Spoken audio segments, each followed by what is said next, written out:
You might be wondering, why do I have a whiteboard in my car? Because I'm about to give a presentation on being Asian. Like a young Asian, if you're a young Asian watching this, or just someone who feels like they haven't developed themselves personally enough to the point where they don't feel as confident in real life, they're not able to express themselves authentically. They always feel like they have to put on a mask while talking to other people. They have to find common ground, or they people please to find common ground. So everybody likes them, but nobody really truly knows them. They don't really resonate. They only have few friends. And then like all that leaves your soul feeling hollow, right? And then who grew up playing video games and watching anime and felt like they were ostracized. They couldn't fully express that because that was taboo back in the day, right? Anyways, I'm 24 years old and I've gone through all these experiences. I'm gonna kind of go off rip here based on what I wrote down on this whiteboard. I didn't really prepare for this because I so deeply have all these lessons ingrained within me that I want to teach you guys and show you guys. So the first thing, this is, by the way, I guess these are my lessons, my opinions on how I think you should start approaching life. Take it with a grain of salt. These aren't absolutes. And again, I hope that I can provide with you a different perspective on how to think through things or how to get a glimpse of my mindset. All right. And this is how you can start empowering yourself as an individual so you don't feel as invisible. You don't feel weak. You actually take control of your life and you stop drifting. All right. Because I feel like as Asian Americans, if you're living in the United States, you have such a privilege that you overlook, that you forget where your parents came from, especially if you're a Vietnamese American watching this. And if you keep forgetting where your parents came from, or just Asian Americans in general, so entitled, I feel like most young Asian Americans, and so entitled, so indifferent, so passive, so neutral, like neutral complacency in things like politics or what really matters, humanity, things that are going on. Anyways, I don't mean to go on a political rant. Let's get to the point. The first step is you got to stop being the model minority. So that means stop being the academic weapon who gets all A's, who does good in school, lacks the social skills, like trying to be a goody two-shoe, look good in front of others. Because in reality is you're playing this perpetual game of trying to impress others when people don't really give a fuck about you in the first place. Like, think about it. You're only perpetuating that because your parents probably indoctrinated that in you, or your Asian friends, whatever, like these pretentious Asian like SoCal groups. Anyways, I don't know. Maybe I'm speaking wrong, but parents, relatives, you play this perpetual cycle of like, how can I look the best in front of others? It's like social media. It's a facade, right? Number two, you got to stop being a people pleaser, or you're fake nice. Like, think about it, man. Think about the number of times you've fake laughed, or you just went along with somebody because you're so afraid of confrontation, right? You're so afraid of being uncomfortable with disagreeing that you agree and you become a yes man, and you're just a bitch to others. You're a doormat. You get walked all over on. You have the urge to express what you truly feel like, but you feel like you don't have the power because you don't have the nuts. You don't have the balls as a guy to say it and to not be liked for once in your life, and to stop playing passive your whole entire life and to actually stand for something, which is yourself. You can't even stand up for yourself. Number three, what did I say here? You got to start talking to more people that don't fit your worldview. Like, they challenge your worldview in a healthy manner. It's not like, far right people, fascists, fucking racist people, just like low IQ individuals. There's no point with them because you're just arguing with a brick wall. You just need to like let karma do its thing, but people who challenge your worldview, and that means not hang out. I feel like it's like the pretentious SoCal Orange County Asians who rave, smoke, and then perpetuate this meme of Keshi. And don't get me wrong, I love Keshi. And I'm just extremely disappointed in like the young generation, the 07, 08 Boba Valorant hashtag type of thing. Yeah, that pisses me off. But anyways, I don't like waste my time interacting with those type of people. The point is, you got to have people who constantly challenge you, who intellectually stimulate you, who will engage in verbal intellectual combat. And it makes you feel uncomfortable. It rubs you off a little bit, but you have the emotional capacity to view that person as a regular person. And, you know, he has different life experiences. He walks a different light, or like, he walks in a different light. So you got to walk a mile in their shoes a bit. And you got to learn to get uncomfortable, whether that means physically, mentally, spiritually. I'll get into that in a bit and how this all connects to the main point I want to make. All right. Number 4, your time is very valuable, and you don't want to let others disrespect that.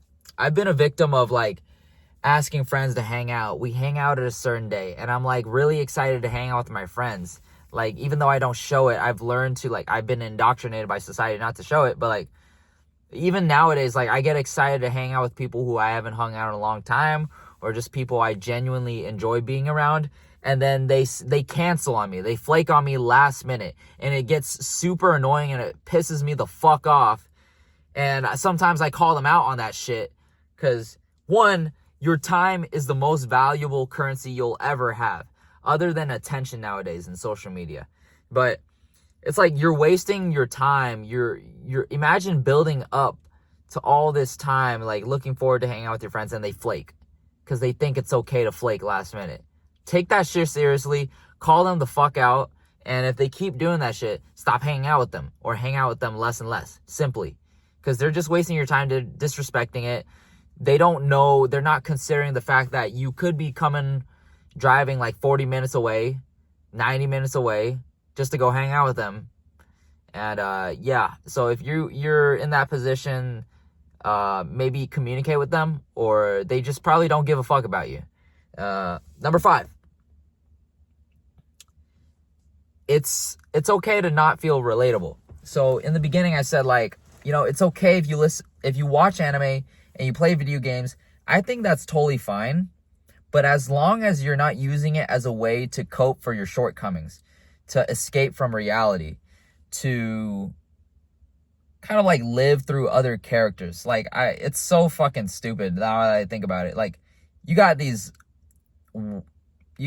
other people, like freaking patriotic people. They love football, or anybody, like, right, they love their favorite athlete, their favorite singer, actor, and sometimes, most of the time, they live through them.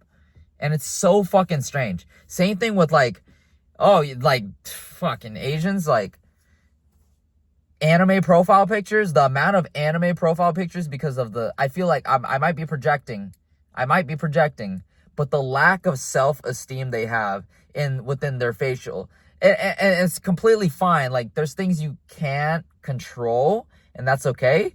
But most of it, you probably can control. And so when you've worked on yourself, you know how empowering it is to feel confident in your looks, your demeanor, your intellectualism, and the way you can articulate your spiritualism. You're fully comfortable with yourself, or mostly. I'm not going to say fully, but you're 99% or 95% comfortable with yourself to be able to fully express yourself, as long as it doesn't place you in danger, of course. Environmental, like, contextual, or environmental context based on where you live. It's almost like as if, like, you realize, like, why did I do that all along? Like, why did I put on why did I put on all these anime profile pictures? Because I used to do that too. I used to put on my favorite basketball athletes because I was, like, obsessed with basketball. I still am. Like, I don't know, Kyrie Irving, or an anime, right? Freaking Kagami, or what's his name? Aomine. Any anime character. Anyways, you get the point. Like, it's cool, like, but there's probably a deeper reason why you put those anime profile pictures, because you want to be badass like them, or they possess a quality that you want to embody. So why not embody that in the first place? Why not just do that in real life? Do the hard work and actually fucking eat shit and like chew glass and actually get to that point. Work on yourself as a human being. Let's see. 6, you got to learn your mother tongue and your history, especially, this is for Asians, right? So if you're Asian American, I'm Vietnamese American. It took me such a long time, shamefully, to understand where my parents came from and to kind of like go into the rabbit hole of what Vietnam was like, what the history actually was, what was the truth, why is there a division, why is there a diaspora of Vietnamese Americans, Vietnamese people that speak English everywhere else but Vietnam, and why does Vietnam hate us so much? There's like a division, right? Vietnamese nationalism versus actual like Viet Cus or American Vietnamese. Anyways, the point is, you learn your history so you don't repeat it. You understand where we came from. You're not just living in the US and you're learning US history, because history is written by the winners. And in whichever environment you're in, you're going to be exposed to the ideals of that country, of that environment, of wherever you live, right? There's always gonna be a bias. They're gonna warp it to their perspective. So you have to do your best, whether you're using ChatGPT, your family members, asking more and being actually curious about where you came from, right? I recently found out that Vietnam, right, with the whole Gaza situation, and like prayers to them, and I really hope that gets resolved. Like, try to do it in which way you can, right? Spread awareness, not just for Gaza, but just for humanity as a whole. I don't know, donate, but educate yourself. Most importantly, the best weapon you have in big 2025 is education. And so use your platform, use your voice, talk to friends, educate people, educate your dumb friends, educate ignorant people. What am I saying here? Yeah, like, learn your mother tongue, as in like learn your actual language. Are you whitewashed? Like, why are you whitewashed? Like, I don't mean this to be like a political movement, but like, have you like slowly drifted and assimilated into Caucasian, white, freaking, what's that word for white? Like, colonialism culture. I don't know, I'm just yapping. But like, learn your mother tongue. I was Vietnamese. I am Vietnamese. I took the effort to learn Vietnamese online however I can. I was chronically online. And then now I'm slowly, steadily improving it, getting closer to my parents, understanding the culture of Vietnam. Like, we had a moment in history as eerily similar to today's Gaza, which is 1945, the Vietnamese famine, right? I think that was the beginning of World War II. I'm not sure. Please educate me if you guys are watching this and are educated or historians or whatever. It's like, yeah, that famine happened. French invaded Vietnam and they had to fend from all like countries, France, China, the US. Anyways, yeah, the point is to be aware of your history, to learn your truth, to learn to widen and broaden your world perspective so you can understand what is happening on a global level. Why is our world the way it is today? And that's why we learn history in the first place, right? Not just US history, but to at least know your ethnicity's history. And then last but not least, you got to get jacked, man. You got to get jacked. It's very important for personal development. And I think getting jacked embodies all these things that I talked about. Getting jacked doesn't mean just getting muscular. And I know a lot of you guys don't want to get muscular, but you're lying to yourself if you don't think that it would be badass and would feel great. It would empower you to actually look like your fucking superhero, your role model, or that future version of you plant inside your head, or whatever anime character you want to be like, that video game character. Because truth be told, one, you get jacked so that you can be able to defend yourself, defend your family. You can be more athletic, like you have more power and strength. Daily tasks aren't as tiring. You're not huffing and puffing. It just depends. And it's like all these other these physical things, right? Like you're able, once you attain the physique, it's easier to maintain that physique. You burn more calories, things like that. A lot of people don't really care about unless they're in the fitness space. But it's like the main thing is to protect your family and to provide an image to people, because social perception is a real thing. Pretty privilege is a real thing. Pretty privilege in terms of like, one, it's like people will perceive you based on how you look. Obviously, the way you dress. I don't really care too much about the way that I dress because I dress pretty moderate. Like, I know I can pop out when I want to.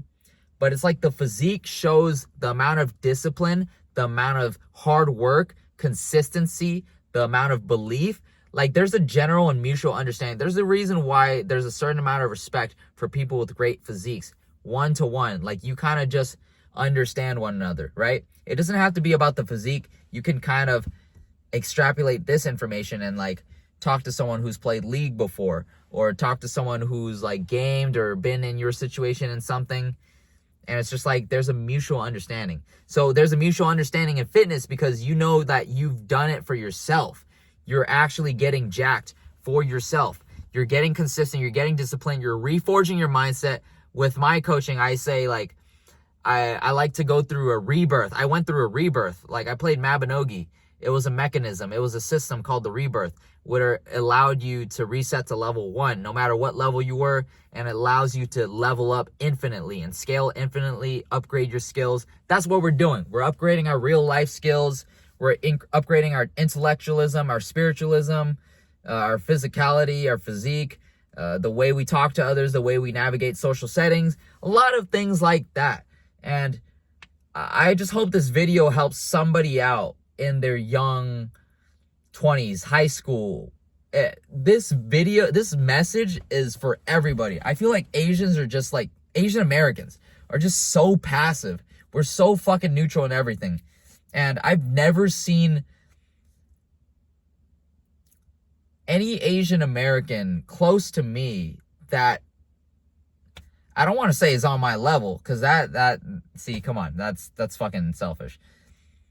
But to keep up with me in terms of my personal self-development, like I haven't seen anybody get out of their comfort zone. Like there's a mutual understanding. Actually, that's a lie. I have an entrepreneur friend. Now that I'm thinking about it, that's a total lie. Anyways, but I'm seeing there's not a lot of representation. There's not a lot of Asian American guys that have the balls to do what me and my other friends that I know out there are grinding their ass off for their business, for representation, for the truth, for the greater good.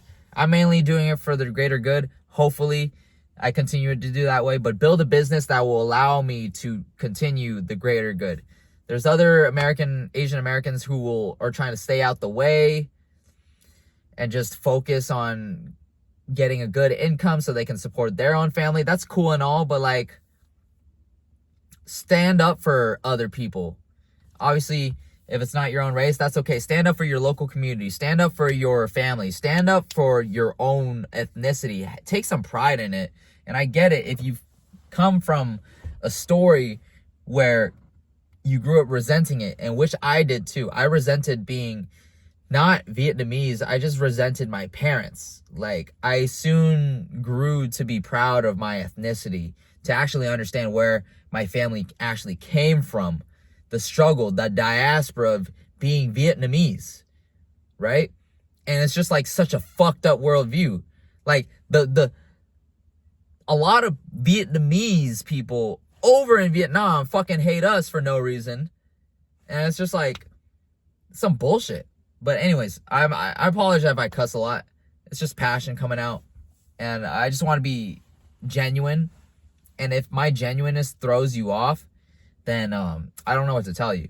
It's just me. That's just me being authentically me. and what I want to say. So what do you want to say?